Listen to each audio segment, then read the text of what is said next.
Being an Army brat, my dad's been in the Army for 14 years. It's kind of hard. I lived in Springfield, Illinois. I've been to, let me see, Fort Benning. I was born in Louisiana. Kentucky, Fort Knox. And then we moved to Texas. Killeen, Texas. I think about 5 countries and states. Then Washington, then Virginia, and then here in Germany. I'm a junior in high school, and I've been to 5 other high schools. Not very sure on the count, but it's more than 9, I think. I actually don't remember how many schools I've been to. I've been to so many. But you just get used to traveling around and going to different schools.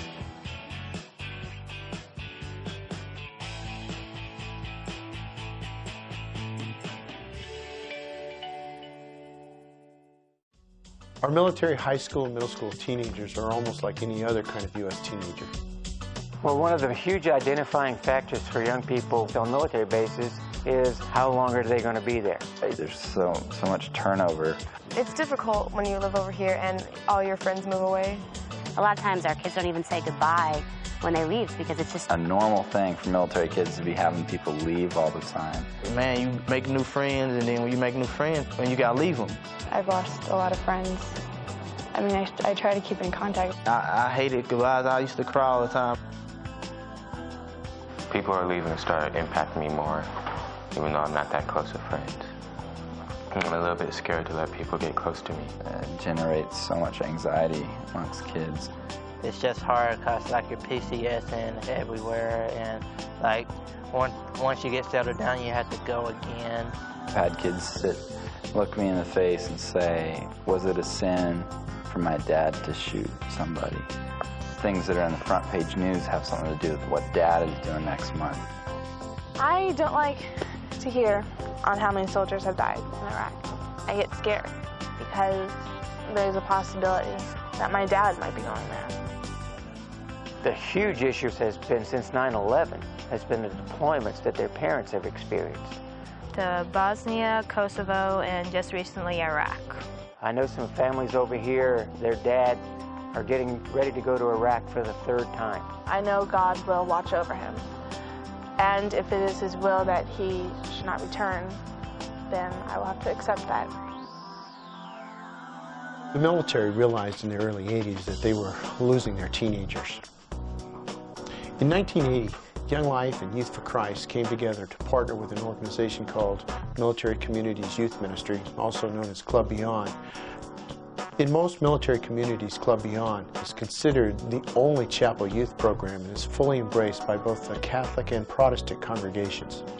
When I drive across base, there are not a lot of options for teenagers. These kids, they get shortchanged all the time because they pick up and move everywhere. I only have maybe 1,000 days with kids. And military kids are literally everywhere, all over the world. We have to be in relationship with every student. Do this by going where they are. It means showing up at school every day and learning a kid's name. It's like I love Jesus towards teenagers. And I'm finding that to be more and more true. Kind of crazy. You never know what might happen at Club. Fun, games, music. Club is a place where anything could happen. And a lot of kids show up at Club because they just don't know what's going to happen next. I love it. It's great. In Club Beyond, we go to trips. We went to a trip to Italy, and we also went to Slovakia. Service project, that's where I found Jesus Christ. And that was really incredible. We built playgrounds for the Slovakian children, and we spent time with them during Bible school. It's about the kids, and it's about their future. They really need someone to listen to them and just support them and show them that they can get through hard times and through death.